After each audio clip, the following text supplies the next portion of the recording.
We've been explaining for a while, and we know you've been hearing, that all this sifting and sorting of life has caused you to create a vortexual version, a vibrational version. And most of our physical friends, even those who have been listening to us for quite a long time, they really don't accept the realness of this vibrational reality until it manifests. And so we talk to try to help you to sense the vibrational version, to feel the vibrational version. In other words, if we could get you to feel secure even before it manifests, it would manifest faster. Most want it to manifest before they feel secure, but that's going about it backwards. So if we can get you to feel secure, if we can get you to feel in love before the person shows up, the person will show up. But humans think they need a person to be in love with. And we want you to know you can be in love with an idea. You can be in love with the idea of a relationship.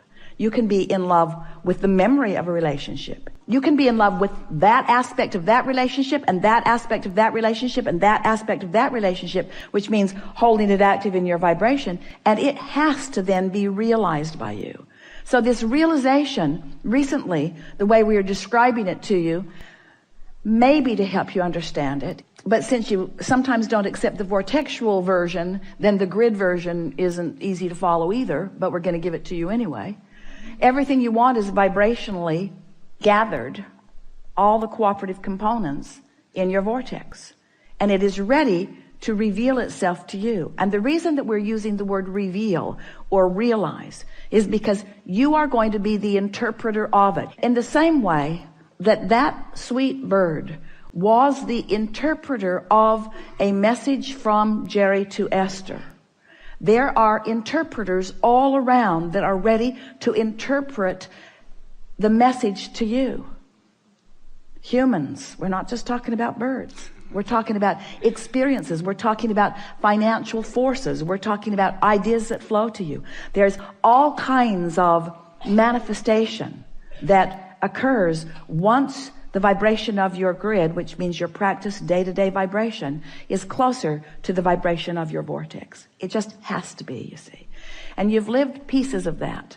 When you finally made the decision that you were going to do something different, that decision was your grid filling in. That was you having asked and asked and asked, getting the vortex going and going and going, and at a moment of little or no resistance, that determination came to you and you knew what you were going to do. Remember how clear you felt?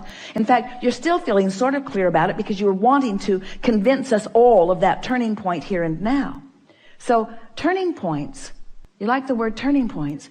Turning points are often the grid filling in with an idea that you are now ready for. It's not that the idea isn't there. It's that you're not ready for the idea. It isn't that you're not ready for the idea because you don't want it, because you do. It's because you're not ready for the idea because you're not a vibrational match to the desire. You're a vibrational match to the absence of the desire. Feel the difference? So you ready yourself for what's in your vortex by feeling better. And you feel better by leaving out the things that don't feel good and focusing on the things that do feel good.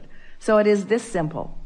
Take the handful of things that feel good and just run them into the ground. Have you ever had a good joke that you just want to tell to everybody? Pretty soon you're repeating it again to the same people, and they're saying, dude, I heard that. I laughed the first 5 times. It's over for me. But you know how fun it is to get hold of something that feels good, that you can delight yourself and others with. Well, this is the same sort of thing. Get a handful of those things that are delightful to you and just play the loop again and again and again and again and again. Let it be your basis of traction.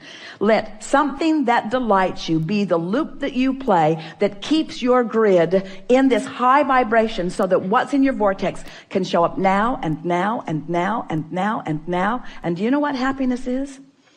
Happiness is being in that place where you're the receiver of the right idea at the right time. Happiness is being in that place where something occurs to you at the most opportune moment. Happiness is being at the top of the stairs. You're getting ready to walk down. You don't know it, but your heel is caught in the hem of your pant leg. and you are about to take a header down the stairs. But the broader part of you knows that and gives you the inspiration to take hold of the railing. So when you go to move your foot and can't, you're stable. That's happiness. That's happiness. That's alignment. Happiness is moving in traffic and having an impulse to take this exit for no good reason other than you feel like it, or even taking it even though you didn't really mean to, because you turned your driving over to your higher power for a moment and you missed the traffic jam, or you missed the traffic congestion as a result of an accident. All kinds of things like this are happening to you all day, every day. But when you start deliberately being happy, deliberately beating the drum of things that feel good, deliberately discerning, deliberately molding yourself into better and better feeling places, when you do that deliberately and those things happen, now you have conscious awareness of it.